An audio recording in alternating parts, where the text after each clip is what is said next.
때가 차네. 시작. 때가 차네. 하나님이 그 아들을 보내사 여자에게서 나게 하시고 율법 아래에 나게 하신 것은 율법 아래에 있는 자들을 속량하시고 우리로 아들의 명분을 얻게 하려 하심이라.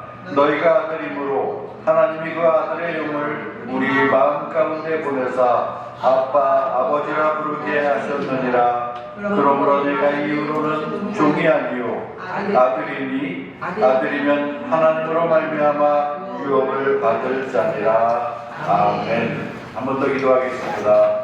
하나님 나를 감사합니다. 복된 날 거룩한 주일을 우리에게 허락하시고 하나님 자녀된 귀한 신분으로 주님 전에 나와 하나님을 찬양하며 예배할 수 있도록 우리에게 믿음을 주시고 이 모든 환경을 허락해 주시니 감사를 드립니다. 특별히 이 시간 성령의 감동으로 기록된 주님의 말씀, 우리가 또한 성령의 감동으로 잘 깨닫게 하시고 우리의 삶 가운데 잘 적용하며 실천할 수 있도록 용기와 믿음을 허락하여 주시옵소서. 거룩하신 예수님의 이름으로 기도하옵나이다. 아멘. 할렐루야. 한번 인사하겠습니다. 하나님은 당신을 사랑하십니다. 하나님은 당신을 사랑하십니다. 하나님은 우리 모두를 사랑하십니다. 나도 당신을 사랑합니다. 나도 당신을 사랑합니다. 은태가 사랑한다. 은총아 사랑해. 갈라디아서를 가지고 뭐라 그랬냐면 바로 이것이 나의 편지고 나의 신부이다라고 말할 정도로 아주 복음을 요약한 아주 좋은 성경이 될 것 같습니다. 자, 39권 구약 신약 27권, 그래서 우리는 3구 27 그렇게 부르지 않습니까? 구약 39권, 신약 27권, 그래서 3구는 27, 도합 66권이 성경인데요.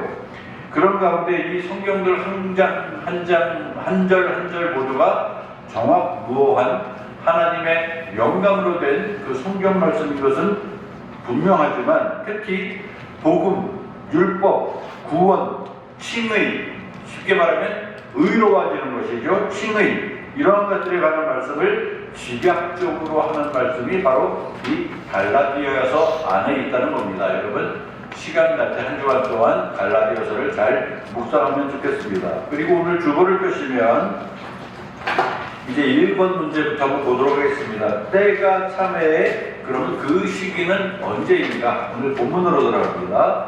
때가 참에라는 말씀으로 시작이 되는데 때가 참에 그 시기는 언제를 말하는 것인가? 오늘 사도 바울이 말하는 이 때가 참에 그 시기,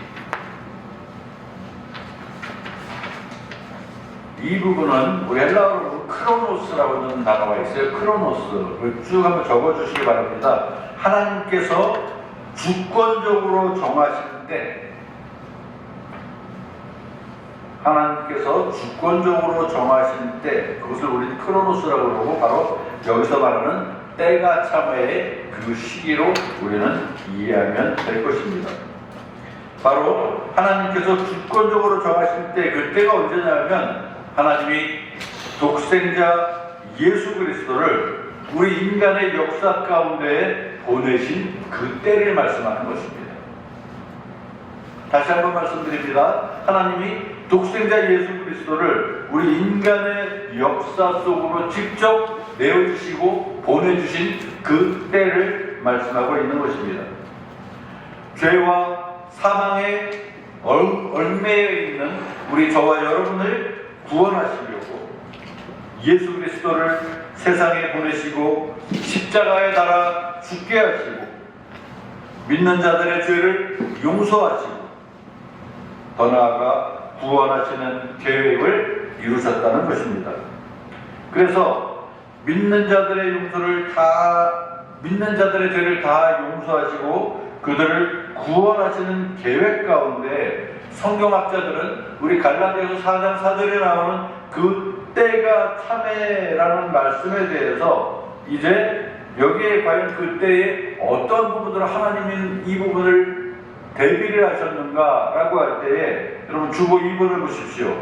예수 그리스도의 복음이 시작되는 때의 환경은 때가 아니고 때입니다. 오타예요. 예수 그리스도의 복음이 시작되는 때의 환경은 어떠하였나? 과연 어떠했을까? 그렇게 중요한 것이라고 할 수는 없지만 우리는 참 이게 우연인가라고 할 정도로 그 시기가 너무나 잘 맞아떨어진다는 그것인데, 여기 성경학자들이 세 가지를 들고 있어요. 뭐냐 하면은 그 때가 참의 그 환경, 첫 번째 세 가지가 있습니다. 정치적으로 준비되었고, 정치적으로.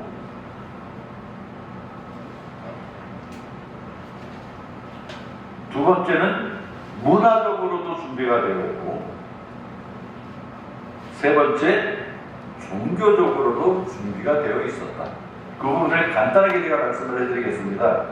먼저 정치적으로 준비가 되었다는 것은 무슨 말씀이냐면, 이 당시의 역사를 거슬러 올라가면 이 당시에는 로마의 시대였습니다. 소위 우리가 말하는 세계는 로마로, 로마는 세계로, 바로 이 부분을 이야기하는 거거든요. 이 시기를 그 당시에 자그마치 약 6천여 명의 장교가 로마의 지휘관으로 있었고, 그 주변에 있는 모든 나라가 로마의 지배를 받고 있었던 그야말로 로마의 세상이었습니다. 그리고 그 도로, 그 가운데 특별히 우리가 주목할 것은 도로, 모든 길은 로마로 통한다라는 말이 있을 정도로 도로가 잘 되어 있는, 그 주변에 있는 어떤 나라든지 로마를 중심으로 도로가 이렇게 이루어졌다는 것인데, 그 도로의 그 규모를 말하자면 오늘날 미국에 있는 그 도로, 큰 도로와 맞먹을 정도의 그 엄청난 그 규모의 도로였다는 겁니다. 그러면 그게 무슨 상관인데 라고 할 때, 정치적으로 왜 이 때가 참의 시기가 맞아떨어지느냐 하면은, 로마를 중심으로 복음을 누군가가 가지고 있으면요, 이 복음이 주변에 심어지기 위한 그 요건이 마련되어 있다는 겁니다. 길이 좋으니까, 그죠? 우리 이동할 수 있는 조건이 좋으면 부산도 얼른 갔다 오잖아요. 그렇죠? 차가 좋으면 어디든지 갔다 오잖아요. 바로 그러한 조건이 첫 번째로 있었던 것이고요. 두 번째로는 이제 문화적인 준비, 그래가지고 이 당시에는 주로 문화가 쭉 이어오기는 그 이전, 예수님이 이 땅에 오시기 이전부터 이미 마케도니아의 그 알렉산더 대왕이 지배하던 그 세계의 헬라 문화라고 하잖아요. 그 헬라 문화가 쭉 이어져 왔던 세상. 그래서 사람들의 언어는 주로 헬라어.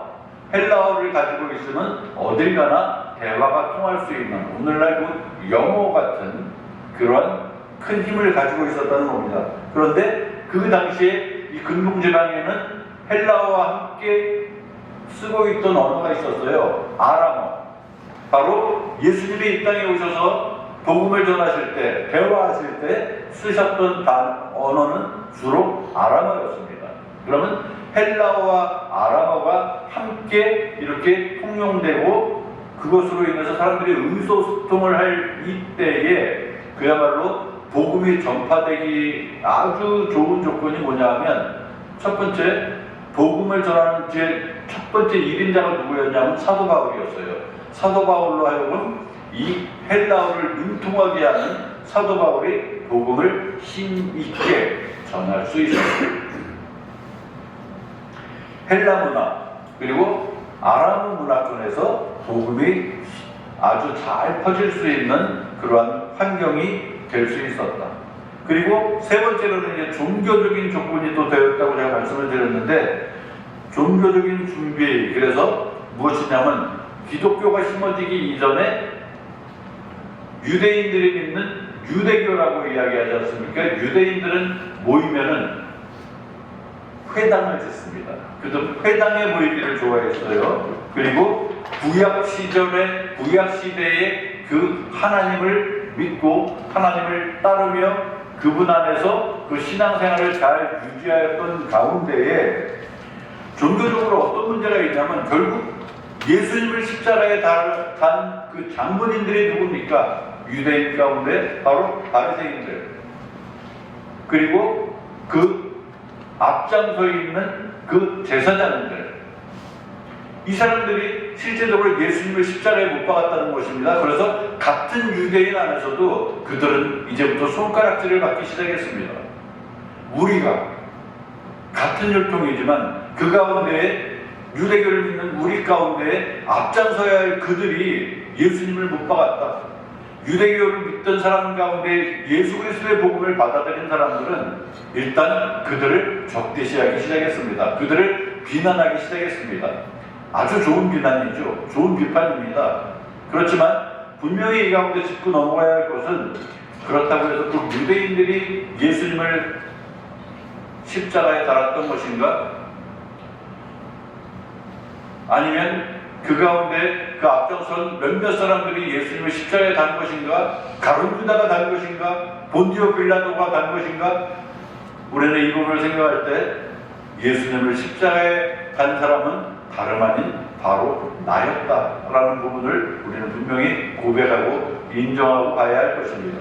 어찌됐든 그러한 조건 가운데 정치적으로, 문화적으로, 종교적으로 복음이 심어지기에 아주 잘 조성된 그러한 환경 가운데 드디어는 예수님이 십자가에 달려 죽으시고 40일 만에 승천하시고, 이제 예수님의 제자들을 중심으로 인해서 복음의 증거자들이 로마를 중심으로 해서 그 주변에 복음을 심고 그렇게 자라게 하는 그 시대가 드디어는 열릴 수 있었다는 것입니다. 그래서 3번 하나님의 때, 그랬습니다. 3번 하나님의 때, 그 때가 참여라는 하나님의 때, 이것은 뭐냐면은 하나님께서 모든 것을 완벽한 때에 이루신다는 것을 나타내는 그 하나님의 때인 줄로 여러분 이해하시면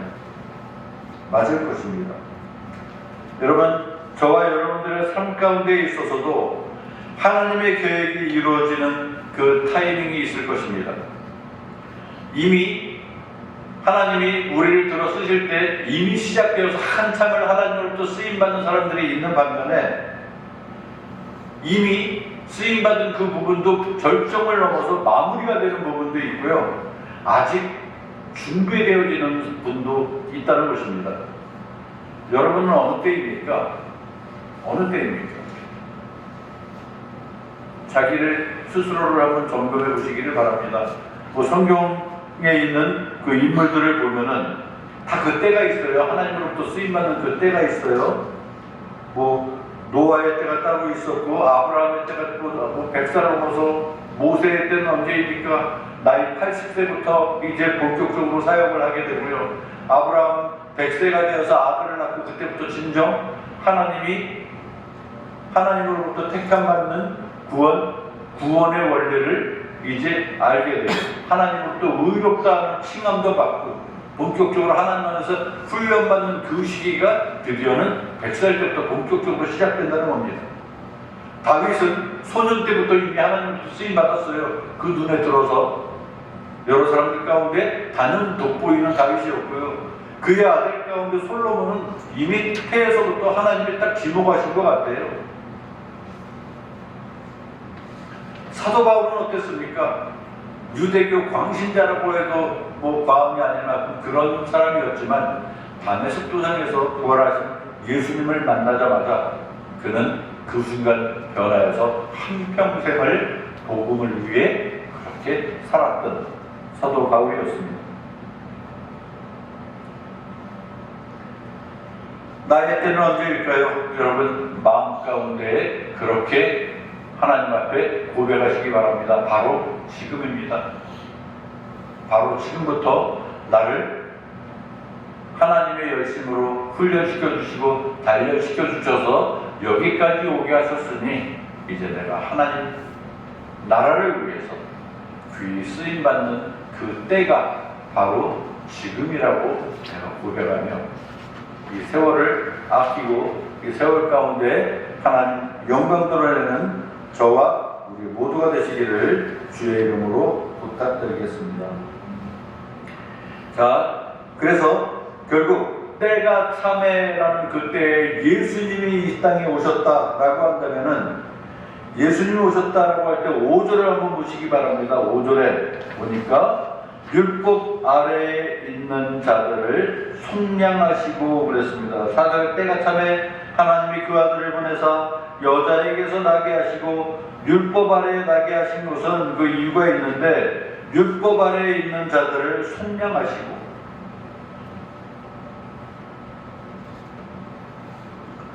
저와 여러분들의 이 모든 부분을 대신해 주신다는 것입니다.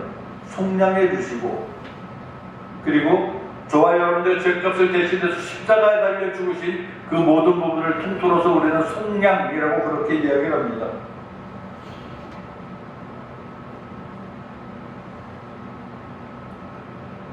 그리고 더 나아가서 5절에 보니까 아들의 명분을 얻게 되는 것.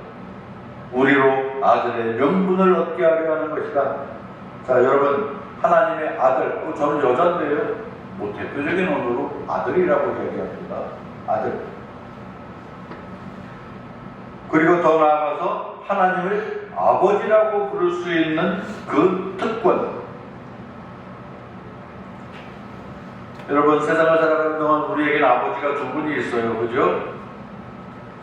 지금 이보라 씨의 아버님은 병원에 계시고요. 그죠? 그리고 진정한 하늘에 계신 하나님 아버지가 계시고요. 우리에게는 아버님이 두 분이 있는 거예요. 갈라디아서 4장 6절을 봅니다. 6절을 보니까 뭐라고 되어 있냐면 너희가 아들임으로 하나님이 그 아들의 영을 우리 마음 가운데 보내사 그 다음에 뭐라고 되어 있습니까? 따라합시다. 아빠. 그 다음 아버지. 예, 아빠, 아버지라 부르게 하셨느니라 라고 되겠습니다. 아빠와 아버지의 차이는 무엇이 있을까요? 사도 바울은 여기서 굳이 아빠라고 하고 아버지라고 하였을까요? 문태기는 나를 부를 때 아빠라고 부릅니까? 아버지라고 부릅니까? 뭐라고 불러요? 아빠로 불러요? 이제 나이 들었으니까 아버지로 바꾸세요.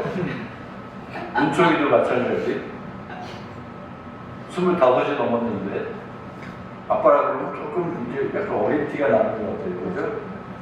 자, 그런데 여기 나오는 아빠, 아버지 이것을 보면은 헬라어에도 원어로 페테르라는 단어에서 나온 단어인데요. 똑같은 뜻입니다. 아빠라는 단어 그리고 아버지라는 단어 두 가지 똑같은.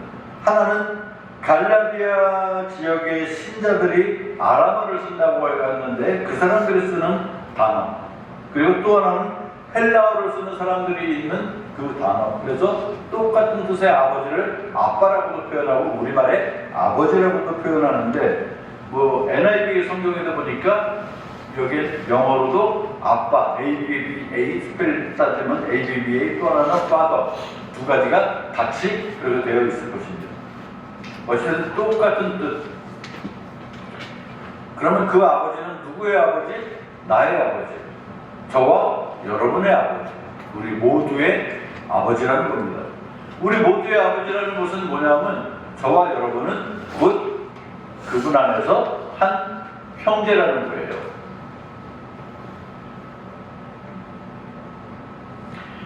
그리고 우리가 더 이상 더 나아가서 종이 아니고 그분의 아들이다. 4장 7절을 보겠습니다. 그러므로 내가 이후로는 종이 아니요 아들이니. 그 다음에 뭐라고 되어 있습니까? 아들이면 하나님으로 말미암아 유업을 받을 자니라 라고 되어져 있습니다.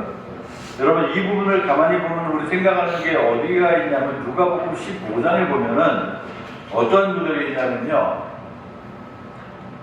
우리가 소위 탕자의 비유라고 그러잖아요.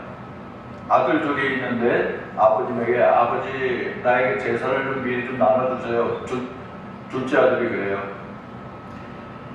그 아버지가 재산을 똑같이 나눠줍니다. 그런데 큰아들은 그냥 집에 머무러서 아버지와 함께 있고 작은아들은 이제 집을 나가게 되죠. 그 돈을 싸들고 나아가서 어떻게 생활한다? 하나님을 떠난, 아버지를 떠난 그 생활을, 방탕한 생활을 하다가 나중에 이제 완전히 망가져가지고 다시 아버지를 이렇게 돌아가는 그러한 내용이 있거든요.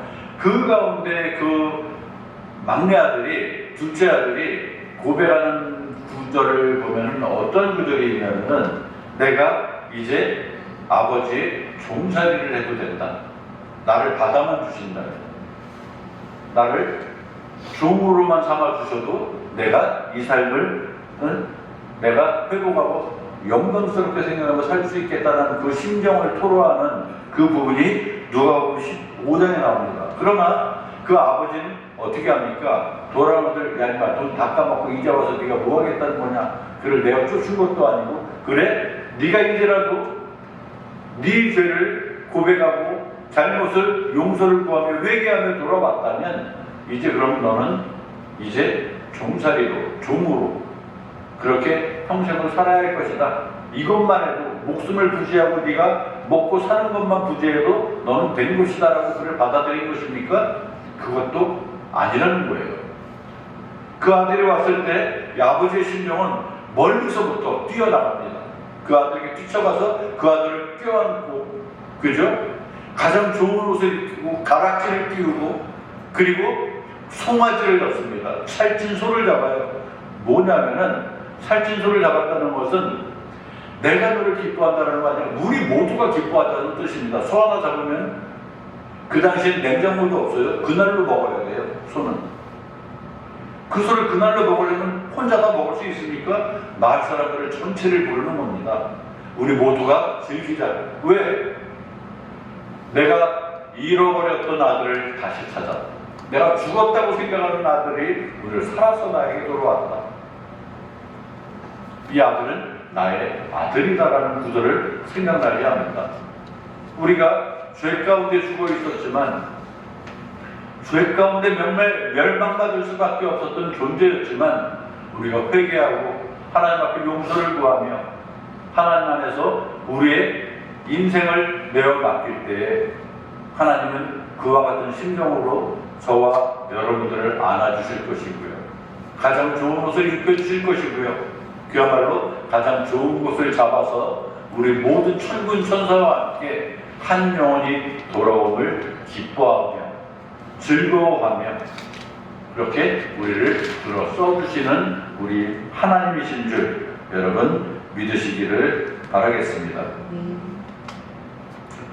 결국 우리가 아들의 명분을 얻었다라는 것은 개인적인 관계뿐만이 아니라 공동체와의 관계도 포함된다는 것입니다. 하나님의 아들, 딸들, 그분의 자녀. 그래서 이 교회라는 공동체는 그야말로 사이좋은 가족 같은 관계가 되어야 한다는 거예요. 함께 성장하고 서로 격려하고 위로하고 하나님의 사역을 이루어가는 그 현장임을 여러분 믿으시기를 바라겠습니다. 우리 주보 그 다음 5번을 보니까 구원받은 내가 받을 유업은 무엇인가 라는 문제를 이렇게 올려놨는데 유업의 소망 무엇이 있을까요? 구원받은 내가 받을 유업은 무엇인가? 이제 나는 종이 아닙니다. 그렇죠? 아들입니다. 하나님으로 말미암아 유업을 받을 자라고 되어 있습니다. 하나님 나라의 유업을 상속받는 자녀라는 거예요. 이 부분만 생각하면 가슴이 막 벅차올라야 되는 겁니다. 여러분. 그죠? 여러분 차를 하나 새 차를 구입했을 때 그 기분이 어떻습니까? 내 집을 하나 마련했을 때 기분이 어때요 여러분? 그런데 하나님 나라를 내가 유업으로 받아요. 그 나라를 내가 누리고 다스리고 살아갈 그 영원한 세계를 생각만 해도 여러분 신나지 않습니까?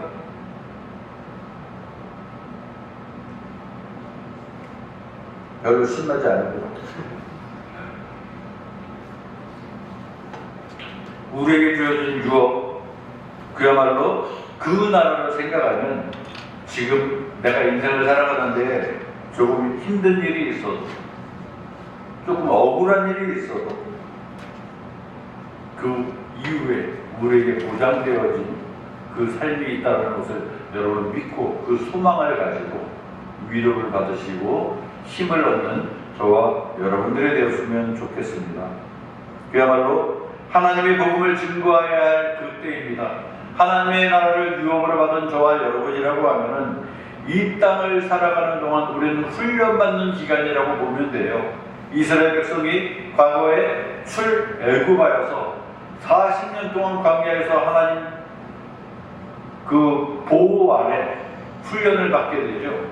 단 며칠이면 들어갈 수 있는 그 젖과 꿀이 흐르는 땅을 그들은 40년 동안 맴돌아야 했습니다. 훈련받아야 했습니다.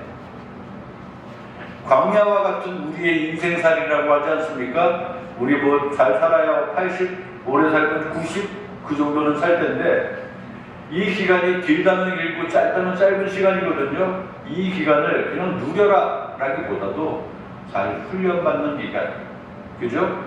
하나님 백성으로서 내가 단련되어지는 기간으로 우리는 삼으면 됩니다. 그 이후에는 어떻게? 정말 우리가 상상할 수도 없는 그런 멋진 세상. 요즘 가요 가운데 그 사람 이름 또 까먹었네. 악동 뮤지션? 그 남자의 이름이 뭐죠? 누구? 누구요? 이찬혁. 그 친구가 신곡을 발표했어요. 뭔지 아실 것 같아요.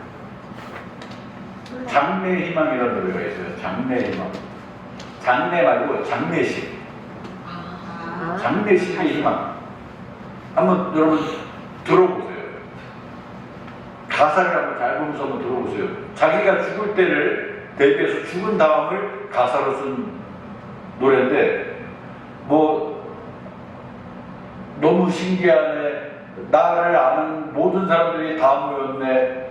뭐 누구는 뭐 슬퍼하네. 그렇지만 나는 좋은 곳에서 사자하고 맘 먹네. 뭐 기쁜 생활을 하고 있네. 그럼 우리 다 같이 거기서 만날 것이네라는 가사들로 이어져 있는 곳이거든요. 그 친구가 그렇게 믿음 있는 친구인지 나는 이번에 처음 알았습니다. 여러분, 그 가사는 바로 저와 여러분들이 누려야 할 가사인 것 같습니다. 우리의 소망이 어디에 있습니까? 바로 그 나라, 하늘나라에 있는 것입니다. 아무쪼록 말씀의 씨를 뿌리고 가꾸면 하나님께서 그 때가 이를 때 추수하실 것이고요. 저와 여러분들에게 좋은 상도 그렇게 내리실 줄로 믿습니다. 아무쪼록 갈라디아서 4장 4절부터 7절까지의 말씀은 우리에게 그야말로 하나님의 사랑과 구속의 계획 그리고 아들로서의 신분과 권리를 상기시키게 하고 있습니다. 우리는 하나님을 아버지라고 부를 수 있는 그 특권을 가진 자녀입니다.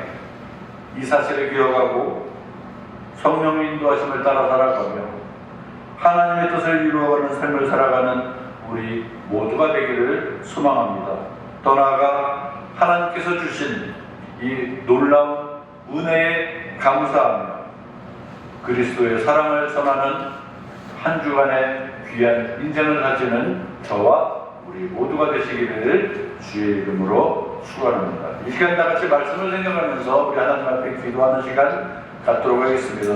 하나님, 내가 과연 무엇이 가는데 나를 택해 주시고 이 땅에서 나를 구원해 내시며 우리 하나님을 아빠, 아버지라 부를 수 있는 특권도 갖게 하시어서 그야말로 하나님 만나서 훈련받고 그렇게 살게 하시는지 또는 홍대 우리 교회로 인해서 우리가 가족 같은 그런 삶을 살기를 원하는데 이 가운데에 우리 하나님이 원하시는 우리 교회에 원하시는 나 자신에게 원하시는 그 일은 무엇인지 나로 하여금 알게 하시고 그야말로 내 인생을 살아가는 동안 하나님께 잘 쓰임받는 우리 모두가 되게 해주세요. 이 시간 3, 4분 정도 우리 하나님 앞에 기도하는 시간 갖도록 하겠습니다. 다 같이 기도하겠습니다.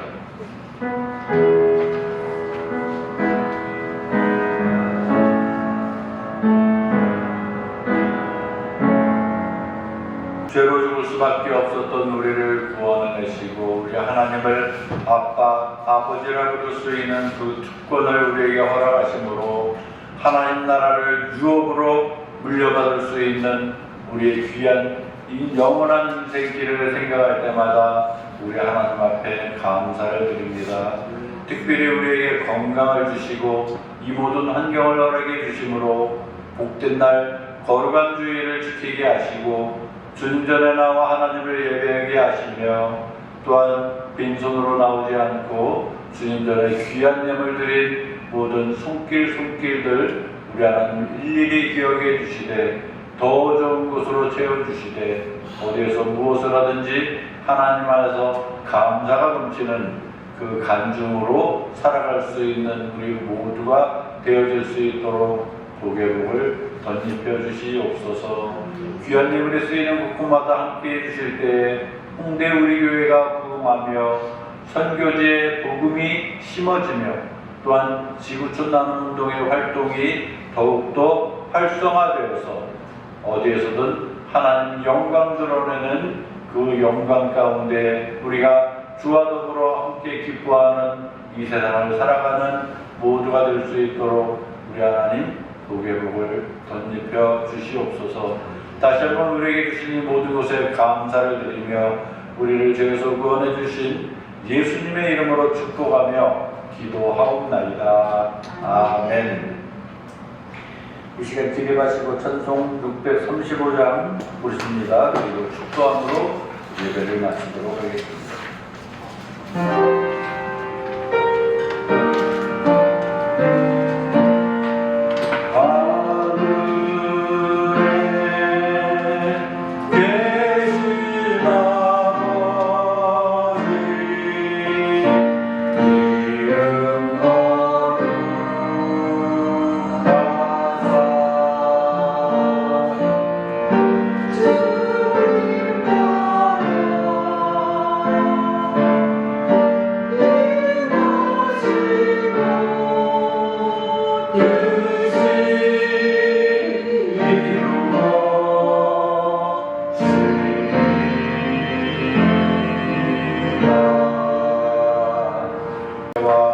아버지 하나님의 지극하신 사랑과 성령님의 감화, 감동, 역사, 충만, 교통하심이 우리 하나님을 아빠, 아버지라 부르며 하나님 나라를 유업으로 받고 하나님 나라를 위해 귀한 쓰임받는 삶을 살기를 소원하는 우리 홍대 우리 교회 교우들 머리머리 의회와 우리가 함께 동역하는 김희수 선교사, 이석찬 선교사, 지구촌 나눔 활동 위에 우리가 사랑하는 우리의 가족, 우리의 이웃, 이 나라, 이 민족 위에 이제로부터 영원토록 함께 있을지어다. 아멘.